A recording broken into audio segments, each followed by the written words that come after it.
Hello teachers, welcome to the webpage. Alright, starting with the home page, this website is not intended to stand alone. It should be embedded into the rest of your unit that you are teaching. The first thing to note is that we have Netiquette here. Now this form is basically some comprehension of this video here, the Netiquette video.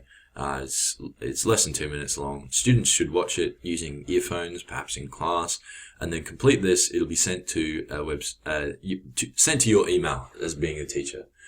All right. Then after this, we have a series of activities, most of which are quite self-explanatory. But the things that I should tell you in this video about it are that if students struggle with a large amount of text, that's all right. They have this video. And the comprehension questions are just here.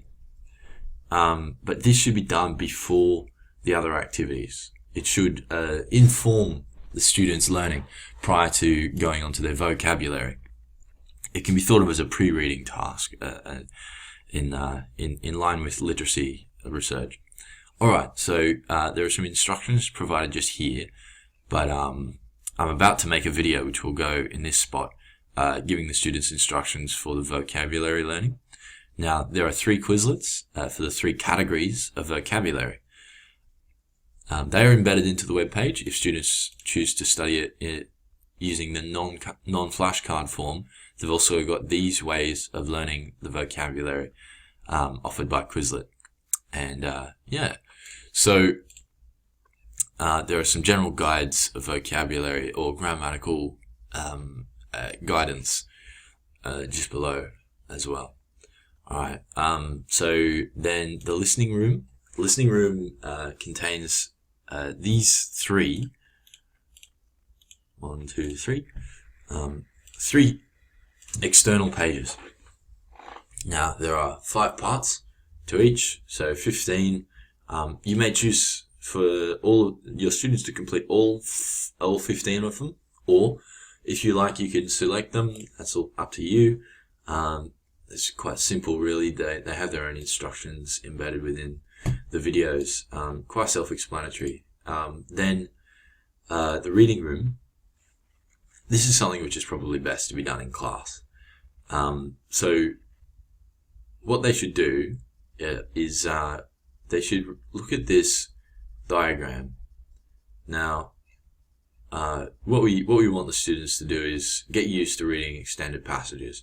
So although most diagrams would have the labels embedded into the diagram as well, this is actually more of an explanation. It's like a tour of a house, which is actually very useful because in the future, in the final task, the students will be making a comic strip where they imagine that they're giving a tour to a friend of theirs, a Chinese exchange student. So in their tour, they're giving their friend a tour of their house, and so they create a comic strip of it and then vocalize it.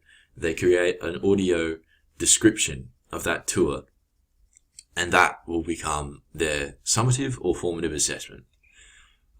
So on this page, there will also be another instructional video about to be made, and the students will engage in this either in pairs or individually, depending upon your choice as the teacher. And that is most of the website in terms of a tour. But so now that we've gone through a tour of the website, and the most important thing to do next is to look at this mailbox.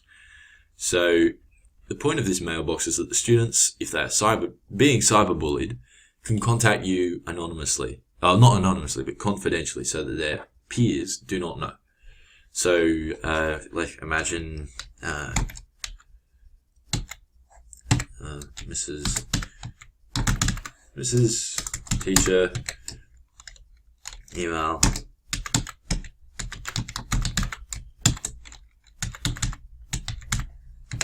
and then comment,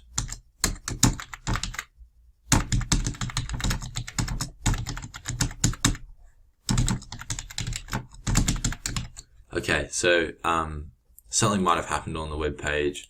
Something unusual might have been sent to another student, and so they can contact you, the teacher.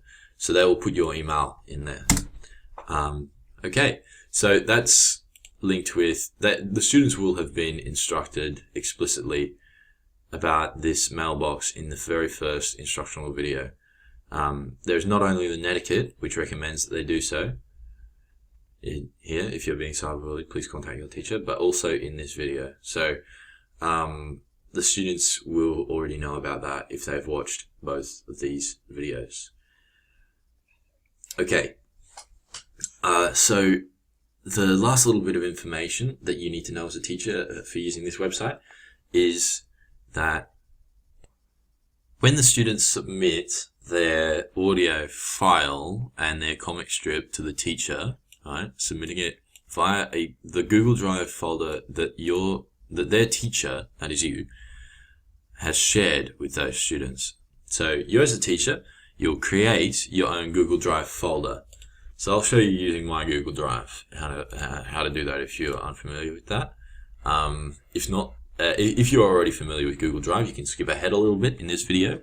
But basically, what we're going to do is just in a suitable folder,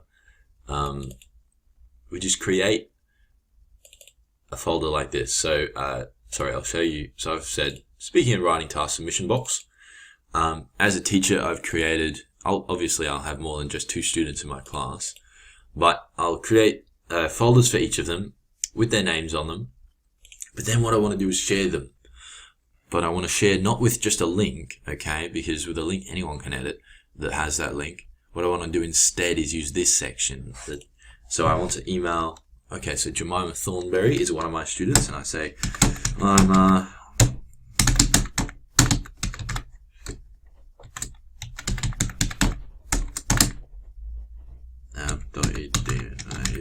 or something like that. And then once I've done this, I can then send Jemima an email. This is just a hypothetical situation, so I won't worry about that. But this is the section to be done. The advantage of that is that Jemima will receive an email and no one else will receive an email. So only Jemima will be able to access her folder. So when she opens her school email, she'll find an email there with an invitation. She can click the link, go to that folder, and then not only will you, the teacher, be able to view Jemima's folder, but Jemima will be able to submit things such as this tasty meme, which I have posted as the teacher.